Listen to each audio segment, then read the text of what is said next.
£1,000. That's the figure I drew out of the hat when it came to buying a new project car for Classics World. Now £1,000 is a bit of an odd amount when it comes to buying a car. You're out of banger territory, but you're probably not going to buy yourself that established classic from the 70s or the 80s, especially as having an MOT was one of our requirements. The other stipulation was that it had to be around 2000 or older, and my own stipulation was that it had to be fun and entertaining to drive. My initial plan was to buy an Audi TT, but then our COO, Phil Whedon, beat me to it for his own personal fleet, and two felt like a bit of a crowd. So what did I do? Well, this.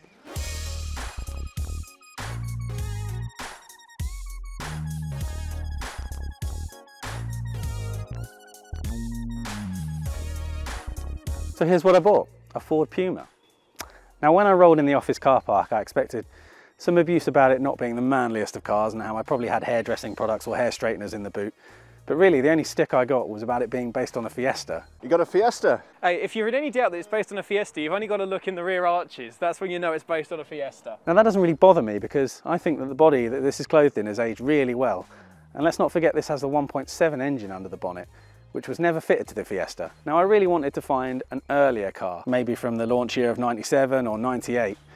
I'd seen lots of cars that were post 2000, the Millennium editions, the Thunder editions, but not any earlier cars. So when this one popped up on Gumtree down in Cornwall, I took the 3-hour drive down there to go and have a look, and I was pretty happy with what I saw.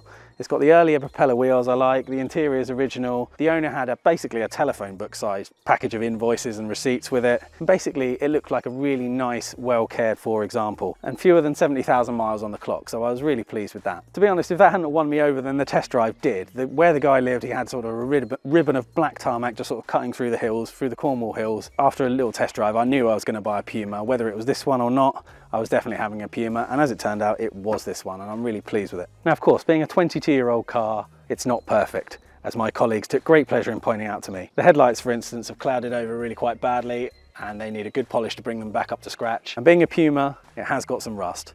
Pumas are famous for rusting, and this one is no exception, although we've got off very, very lightly in my opinion. There is a bit of rust bubbling up on the rear wheel arch, which the previous owner said he's had treated before, but otherwise it's pretty good. The sills are good, the bottoms of the doors are good, the boot floor is good. The only sort of slight problem is that we're going to have to drop the rear beam because the mounts on the end, the bushes are starting to wear out. The other side's very good, and to be honest, I think we've got off quite lightly for a 22-year-old car. Inside the Puma, it's unmistakably a Mark IV Fiesta. Now, that's being a bit unkind. It does have white dials and different seats. And now that I'm away from my colleagues, I can be a bit more honest about a couple of the things that are still bothering me about the Puma. Now, there is a bit of a bearingy noise when you're driving along.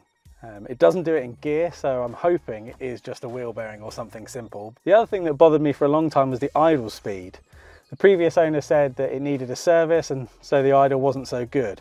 But having changed the plugs, cleaned the airflow meter, and done a few other bits, the problem persisted. And then I discovered there was a rubber bung missing off the throttle body, which would be affecting the mixture. A little bit of a Heath Robinson fix with a bit of fuel pipe and a self-tapping screw in the end, and everything's good. So that was a cheap, easy repair. I did have to repair these door cards. The glue had broken and all the clips had come loose. Some Evo stick and some new clips from eBay sorted that. Replaced the speakers too because they were broken. Headlining's in good shape, unlike with Joe's Pug or with Aaron's Range Rover, where his headlining is doing a good attempt at combing his hair. And otherwise, I'm pretty happy with what we've got. The radio display is a problem. That doesn't work. It's a small price to pay, especially as I've got this lovely 1990s hands-free kit. Genuine Ford. I'm not sure what phone it fits. Certainly not any phone that I've owned for the last 15 years, but it's got to stay.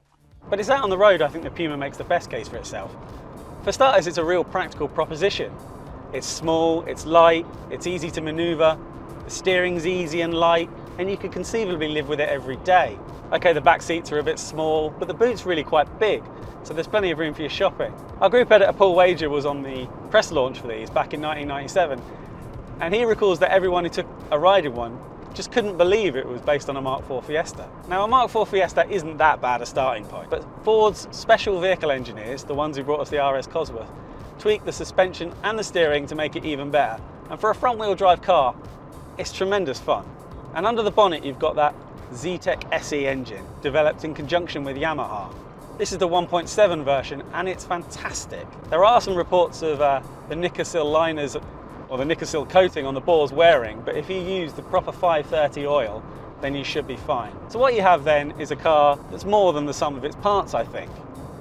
It's a reasonably quick Ford, and yet values haven't yet rocketed off into the stratosphere, apart from maybe the racing Puma, of course. I think if you buy a good one of these, you're onto a winner. Fingers crossed that this is a good one.